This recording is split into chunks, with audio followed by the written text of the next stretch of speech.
Assalamualaikum warahmatullahi wabarakatuh.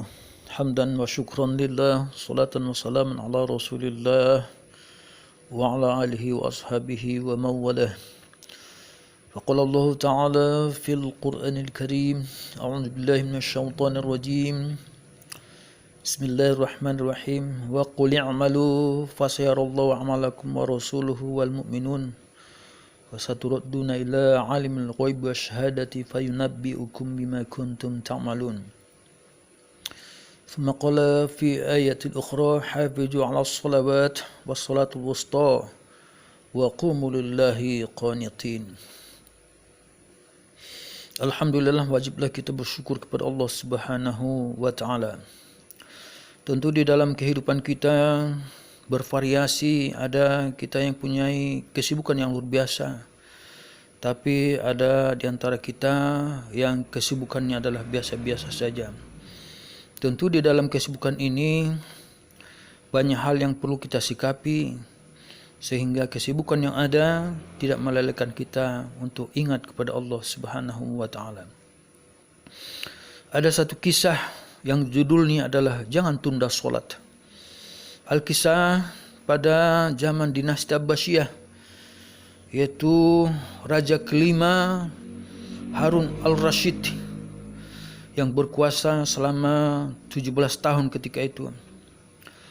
Suatu ketika Harun al-Rashid menunda solat asar karena kesibukannya yang luar biasa di istana, kesibukan yang luar biasa untuk mengurus dunia, sehingga solat yang biasa ia lakukan, solat berjamaah di masjid, tertunda dia karena kesibukan itu.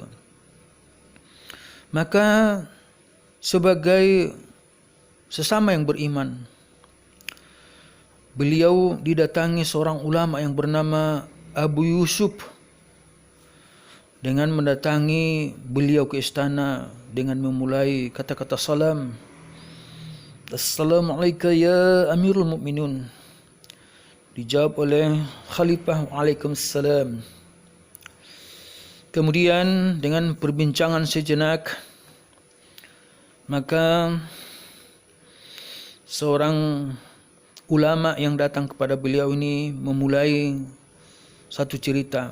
Wahai Amirul Mukminin, kalaulah sekiranya bumi ini kering, tidak ada air, dan banyak manusia yang mati karenanya, kemudian saya punya air setengah gelas, kira-kira wahai Amirul Mukminin, berapalah Anda bayar air yang saya bawa? Ya, jawab beliau, saya bayar separuh dari harta kekayaan saya, karena memang dengan ketiadaan air tentu mengancam jiwa saya, sebagaimana yang terjadi pada banyak orang. Maka dilanjutkan oleh seorang ulama yang bernama Abu Yusuf ini tadi. Okelah wahai Amirul Mukminin, ketika Anda meminum air itu, lalu Anda kesedak, sehingga dengan kesedak itu nyawa Anda terancam karena kesedak tadi. Lalu hai Amirul Mukminin, ada seorang tabib yang bisa menyembuhkan dari Anda tersedak tadi. Kemudian berapa kira-kira Anda bisa bayar tabib tersebut sehingga Anda sembuh dari kesedak tadi? Maka dijawab oleh Harun al-Rashid sebagai pemimpin. Dijawab beliau, saya akan bayar separuh dari harta saya. Tentu hartanya habis karena beliau telah membayar separuh harta kekayaan dari segelas air minum tadi. Kemudian separuh harta kekayaan adalah untuk membayar tabib yang akan menyembuhkan penyakitnya. Kemudian seorang ulama tadi melanjutkan penjelasannya. Ketahuilah wahai Amirul Mukminin, bahwa sampai sekarang Allah memberikan air kepada kita. Dan juga Allah memberikan kesehatan. Dan semua Allah berikan kepada kita. Ya, tanpa ada kesulitan yang diberikan oleh Allah kepada kita.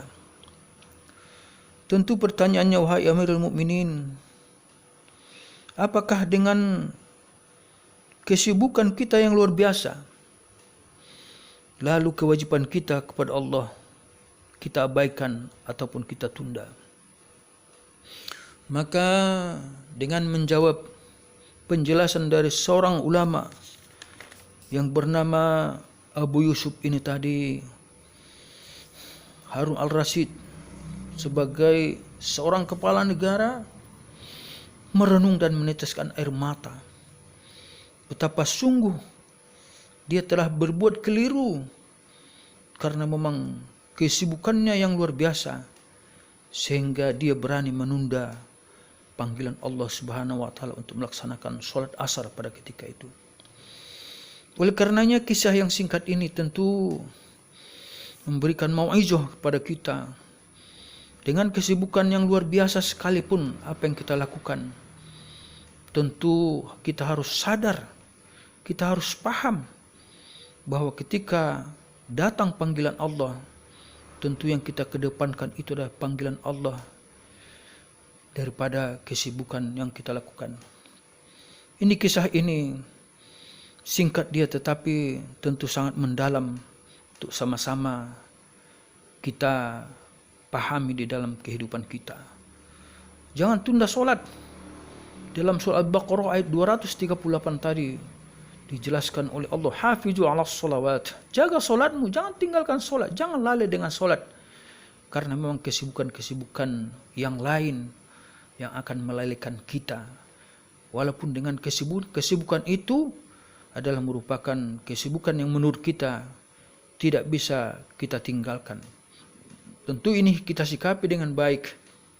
Mudah-mudahan ya kesibukan yang kita miliki punya makna, menjadi ibadah kepada kita, karena memang panggilan dari Allah selalu kita cermati dan selalu kita taati sesuai dengan panggilan Allah yang kita panggil oleh Allah dengan sebaik-baiknya.